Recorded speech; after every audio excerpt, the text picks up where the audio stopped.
ನಮಸ್ಕಾರ. ಸಹಸ್ರನಾಮ class YouTube ಚಾನಲ್ಗೆ ಸ್ವಾಗತ. ಹೌದು, ಇವತ್ತು ನಾನು ವಿಷ್ಣು ಸಹಸ್ರನಾಮದಲ್ಲಿನ ಒಂದು ಪವರ್ಫುಲ್ ಶ್ಲೋಕ ಹೇಳ್ಕೊಡೋಣ ಅಂತ ಬಂದಿದ್ದೀನಿ. ಹೌದು, ಈ ಶ್ಲೋಕ ನಿಮಗೆ ಒಳ್ಳೆ ಸಕ್ಸಸ್ಸನ್ನು, ಅಪಾರವಾದ ಕೀರ್ತಿಯನ್ನು ತಂದುಕೊಡುತ್ತೆ. ಆ ಶ್ಲೋಕ ಯಾವುದು ಅಂತ ನೋಡೋಣ. ಅದಕ್ಕಿಂತ ಮುಂಚೆ ಈ ಶ್ಲೋಕನ ಪಾರಾಯಣ ಮಾಡೋದ್ರಿಂದ ನಿಮಗಾಗುವಂಥ ಬೆನಿಫಿಟ್ಸ್ನ ಹೇಳ್ತೀನಿ.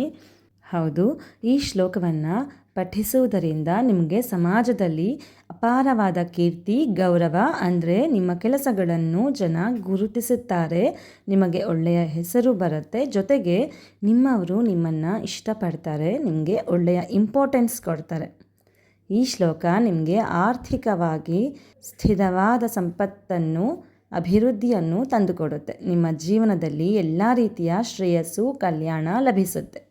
ಈ ಶ್ಲೋಕವನ್ನು ಪಠಿಸುವುದರಿಂದ ನಿಮ್ಮಲ್ಲಿ ಪಾಸಿಟಿವ್ ಎನರ್ಜಿ ಜಾಸ್ತಿ ಆಗುತ್ತೆ. ಅಂದರೆ ನಿಮ್ಮಲ್ಲಿ ನಿರಾಶಾದಾಯಕವಾದಂತಹ ಆಲೋಚನೆಗಳು ಕಡಿಮೆ ಆಗಿ ಜೀವನದ ಬಗ್ಗೆ ನಿಮಗೆ ಭರವಸೆ ಮೂಡುತ್ತೆ. ಇದು ನಿಮ್ಮ ಕೆಲಸದಲ್ಲಿನ ಅಡೆತಡೆಗಳನ್ನು ದೂರ ಮಾಡಿ ಯಶಸ್ಸಿನ ದಾರಿಗೆ ನಿಮ್ಮನ್ನು ಕೊಂಡೊಯ್ಯುತ್ತದೆ.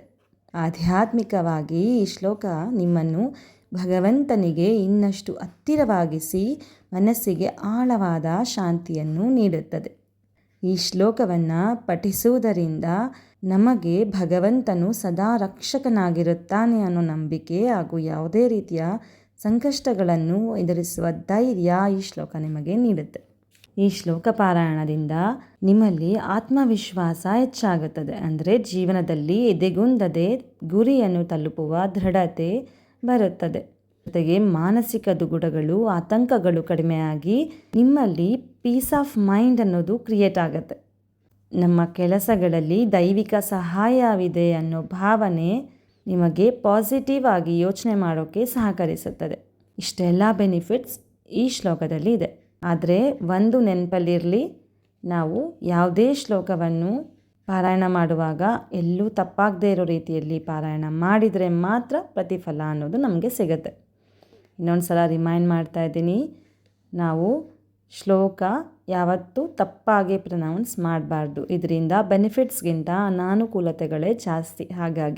ಹಾಗಾದರೆ ಯೋಚನೆ ಬೇಡ. ಈಗ ನಾನು ಹೇಳೋ ಶ್ಲೋಕ ಆಲ್ರೆಡಿ ನಮ್ಮ ಚಾನಲಲ್ಲಿ ಕ್ಲಾಸ್ ವೈಸ್ ಸ್ಟ್ಯಾಂಜಸ್ ಮಾಡಿ ಹೇಳ್ಕೊಟ್ಟಿದ್ದೀನಿ. ಒನ್ಸ್ ನಾನು ಹೇಳೋ ಕ್ಲಾಸ್ನಲ್ಲಿ ಚೆಕ್ ಮಾಡಿ, ಆಗ ನಿಮಗೆ ಈ ಸ್ಟ್ಯಾಂಜ ಸಿಗುತ್ತೆ. ಪರ್ಫೆಕ್ಟಾಗಿ ವರ್ಡ್ಸ್ನ ಡಿವೈಡ್ ಮಾಡಿ ತಪ್ಪಿಲ್ಲದೆ ಶ್ಲೋಕನ ಹೇಗೆ ಪಾರಾಯಣ ಮಾಡಬೇಕು ಅಂತ ಹೇಳ್ಕೊಟ್ಟಿದ್ದೀನಿ. ಪ್ಲೀಸ್ ಚೆಕ್ ಇಟ್ ಒನ್ಸ್, ಆಗ ನಿಮಗೆ ಒಂದು ಐಡಿಯಾ ಬರುತ್ತೆ. ಬನ್ನಿ, ಹಾಗಿದ್ರೆ ಆ ಶ್ಲೋಕ ಯಾವುದು ಅಂತ ನೋಡೋಣ. ಹೌದು, ಆ ಶ್ಲೋಕ ಬಂದುಬಿಟ್ಟು ಇದೆ. ಈ ಶ್ಲೋಕ ವಿಷ್ಣು ಸಹಸ್ರನಾಮದಲ್ಲಿ ಫಲಶ್ರುತಿಯಲ್ಲಿ ಬರುತ್ತೆ. ಫಲಶ್ರುತಿಯಲ್ಲಿ ಈ ಶ್ಲೋಕ 6th ಸ್ಟ್ಯಾಂಜನಲ್ಲಿ ಬರುತ್ತೆ. ಶ್ಲೋಕ ನೋಡಿದ ತಕ್ಷಣ ನಿಮ್ಗೆ ಅನಿಸ್ತಾ ಇರ್ಬೋದು ಶ್ಲೋಕ ಪ್ರೊನೌನ್ಸಿಯೇಷನ್ ಕಷ್ಟ ಆಗುತ್ತೆ ಅಂತ. ಹೌದು, ಆ್ಯಕ್ಚುಲಿ ಈ ಶ್ಲೋಕ ಕಷ್ಟನೇ ಇದೆ. ಹಾಗಾಗಿ ನಿಮಗೇನಾದರೂ ಕನ್ಫ್ಯೂಷನ್ಸ್ ಅಂತ ಇದ್ದರೆ ನಮ್ಮ ಚಾನಲ್ಗೆ ನೀವು ವೀವರ್ಸ್ ಆಗಿದ್ದರೆ ನಮ್ಮ ಚಾನಲ್ಗೆ ಹೋಗಿ ಪ್ಲೇಲಿಸ್ಟ್ ಚೆಕ್ ಮಾಡಿ. ಪ್ಲೇಲಿಸ್ಟಲ್ಲಿ ಹೋಗಿ ಕ್ಲಾಸ್ 56 ಓಪನ್ ಮಾಡಿದ್ರೆ ಅಲ್ಲಿ ಫಲಶ್ರುತಿ 6 to 10 ಸ್ಟ್ಯಾಂಜಸ್ ಹೇಳ್ಕೊಟ್ಟಿದ್ದೀನಿ ಕ್ಲಾಸ್ 56ಅಲ್ಲಿ. ಆಗ ನಿಮಗೆ ಒಂದು ಕ್ಲಾರಿಟಿ ಬರುತ್ತೆ ಈ ಒಂದು ಸ್ಟ್ಯಾಂಜನ ಹೇಗೆ ಪ್ರನೌನ್ಸ್ ಮಾಡಬೇಕು, ಎಲ್ಲೂ ತಪ್ಪಿಲ್ಲದೆ ಅಂತ. ಬನ್ನಿ, ಹಾಗಿದ್ರೆ ಈ ಶ್ಲೋಕನ ಒನ್ಸ್ ಪಾರಾಯಣ ಮಾಡ್ತೀನಿ, ನೋಡ್ಕೊಳ್ಳಿ. ಇಲ್ಲಿ ನೋಡಿ, ಫಸ್ಟ್ ಲೈನಲ್ಲಿ ಯಾತಿ ಅಂತ ಬಂದಿದೆ ಅಲ್ವಾ, ಯಶ ಪ್ರಾಪ್ನೋತಿ ವಿಪುಲಂ ಯಾತಿ. ಅದು ಯಾತಿ ಅಲ್ಲ, ಆ್ಯಕ್ಚುಲಿ ಅದು ಜ್ಞಾತಿ. ಆಮೇಲೆ ಥರ್ಡ್ ಲೈನಲ್ಲಿ ಶ್ರೀ ಪಕ್ಕದಲ್ಲಿ ದೀರ್ಘ ಬರಬೇಕು, ದೀರ್ಘಾಕಾರವಾಗಿ ಪ್ರನೌನ್ಸ್ ಮಾಡ್ತೀವಿ. ಈಗ ನೋಡಿ, ಈ ಶ್ಲೋಕನ ಒನ್ಸ್ ಪಾರಾಯಣ ಮಾಡ್ತೀನಿ. ಯಶ ಪ್ರಾಪ್ನೋತಿ ವಿಪುಲಂ ಜ್ಞಾತಿ ಪ್ರಾಧಾನ್ಯಮೇವ ಚ ಅಚಲಾಂ ಶ್ರೇಯಮಾಪ್ನೋತಿ ಶ್ರೇಯ ಪ್ರಾಪ್ನೋತ್ಯನುತ್ತಮಂ. ಇನ್ನೊಂದು ಸಲ ನೋಡ್ಕೊಳ್ಳಿ. ಯಶ ಪ್ರಾಪ್ನೋತಿ ವಿಪುಲಂ ಜ್ಞಾತಿ ಪ್ರಾಧಾನ್ಯಮೇವ ಚ ಅಚಲಾಂ ಶ್ರೇಯಮಾಪ್ನೋತಿ ಶ್ರೇಯ ಪ್ರಾಪ್ನೋತ್ಯನುತ್ತಮಂ. ಹೀಗೆ ಪ್ರನೌನ್ಸ್ ಮಾಡಬೇಕು ಈ ಶ್ಲೋಕನ. ಇನ್ನೂ ಯಾರಿಗಾದರೂ ಕ್ಲಾರಿಟಿ ಬೇಕು ಅನ್ನೋದಾದರೆ ನಾನು ಹೇಳಿದ ಕ್ಲಾಸ್ನ ಚೆಕ್ ಮಾಡಿ. ಹಾಗಿದ್ರೆ ಬನ್ನಿ ಈಗ ಈ ಶ್ಲೋಕದ ಅರ್ಥ ತಿಳ್ಕೊಳ್ಳೋಣ. ಶ್ಲೋಕದ ಅರ್ಥ ಹೇಗಿದೆ. ಯಶ ಅಂದರೆ ಕೀರ್ತಿ ಅಥವಾ ಹೆಸರು, ಪ್ರಾಪ್ನೋತಿ ಅಂದರೆ ಪಡೆಯುತ್ತಾನೆ, ವಿಪುಲಂ ಅಂದರೆ ದೊಡ್ಡದು ಅಥವಾ ಅಪಾರವಾದದ್ದು. ಜ್ಞಾತಿ ಅಂದರೆ ಹೊಂದುತ್ತಾನೆ. ಇದು ಯಾತಿ ಅಲ್ಲ, ಜ್ಞಾತಿ. ಸರಿ ಮಾಡ್ಕೊಳ್ಳಿ, ಜ್ಞಾತಿ. ನೆಕ್ಸ್ಟ್, ಪ್ರಾಧಾನ್ಯಂ ಅಂದರೆ ಪ್ರಾಮುಖ್ಯತೆ, ಜನರಲ್ಲಿ ಮನ್ನಣೆ. ಅಚಲಂ ಅಂದರೆ ಸ್ಥಿರವಾದ, ಅಲುಗಾಡದ. ಶ್ರೀಯಂ ಅಂದರೆ ಸಂಪತ್ತು.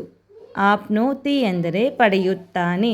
ಶ್ರೇಯ ಅಂದರೆ ಕಲ್ಯಾಣ ಅಥವಾ ಮೋಕ್ಷ.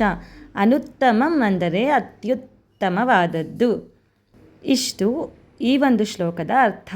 ಇವತ್ತಿನ ಕ್ಲಾಸಲ್ಲಿ ಶ್ಲೋಕದ ಮಹತ್ವ ಹಾಗೆ ಯಾವ ಶ್ಲೋಕ, ಆ ಶ್ಲೋಕದ ಅರ್ಥ ಕೂಡ ತಿಳ್ಕೊಂಡ್ರಿ ಅಲ್ವಾ.